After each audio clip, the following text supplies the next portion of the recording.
Good morning students, मैं हूं अनुराग मिश्रा और आपके सामने क्लास 7th का ज्योग्राफी और इम्पोर्टेंट चैप्टर है आवर इन्वायरमेंट वो पढ़ने वाला हूं।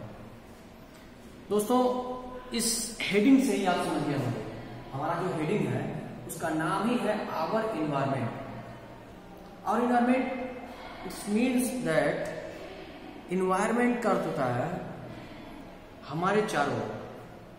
जब हम इसकी बात कर रहे होते हैं इन्वायरमेंट की, उसका मतलब होता है सराउंडेड, हमारे चारों ओर जो भी होता है, जो भी दिखाई देता है, जितनी भी चीजें होती हैं वो सब क्या कहलाती हैं? इन्वायरमेंट कहलाती है। अब जब इस इन्वायरमेंट की बात कर रहे हैं हम लोग, अपने चारों ओर की चीजों के बारे में बात कर रहे हैं हम लोग, तो इन्वायरमेंट हर एक चीज कंसिस्ट करता है। It's not only the living things, it's also include all living and non living things.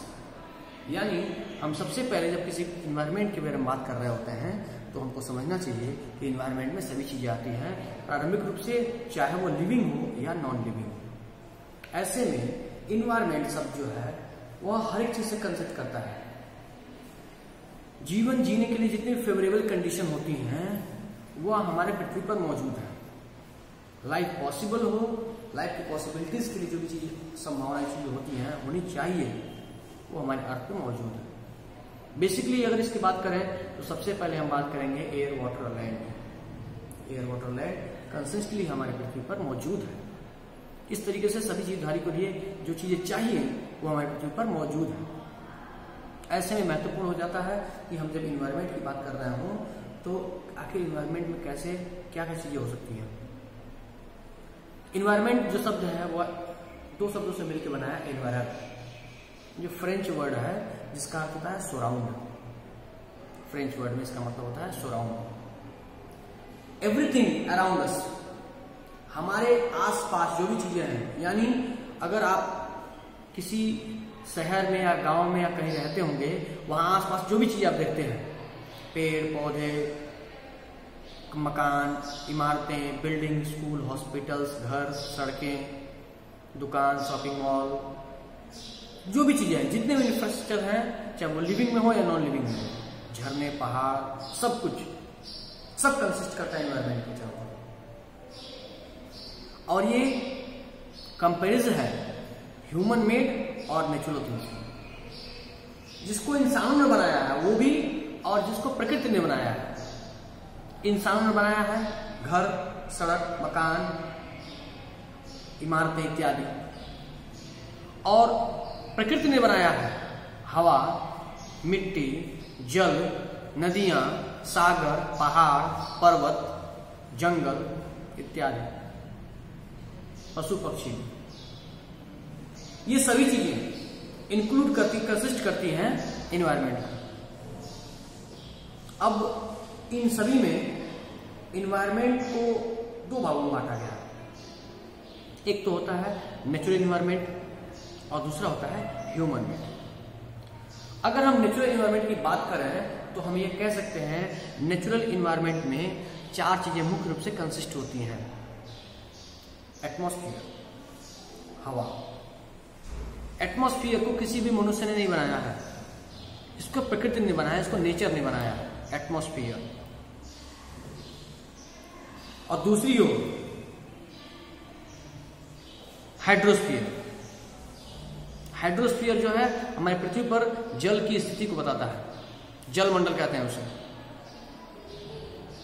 जल के जितने भी स्रोत हैं, चाहे वो महासागर हो, सागर हो, नदियां हो, झरने हो, तालाब हो इत्यादि, रिवर, पॉन्ड्स, लेक्स, सी, ओशियन एसेट्रा एसेट्रा, ये सभी चीजें वाटर में कंसिस्ट होती हैं। और वाटर मीन्स हाइड्रोस्फीयर।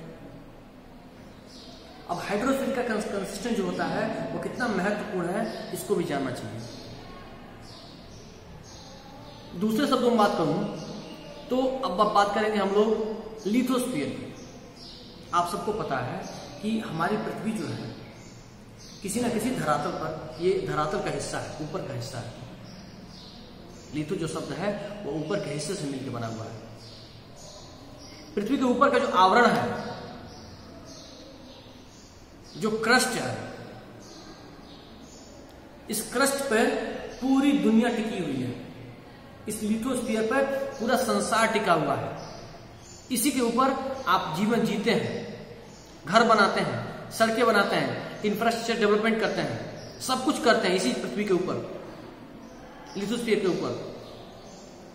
तो ये भी हमारे लिए बड़ा महत्वपूर्ण है। इसको भी नेचर ने बनाया है, इसका निर्माण भी नेचर करता है। आउटर मोस्ट लेयर होता है और ऐसा नहीं है कि जहां आप समुद्र देखते हैं वहां लिथोस्फीयर नहीं है। आपको ये पता है कि समुद्र हो या सामान्य सतह हो, कॉन्टिनेंट हो या ओशन हो, सतह सबके नीचे है।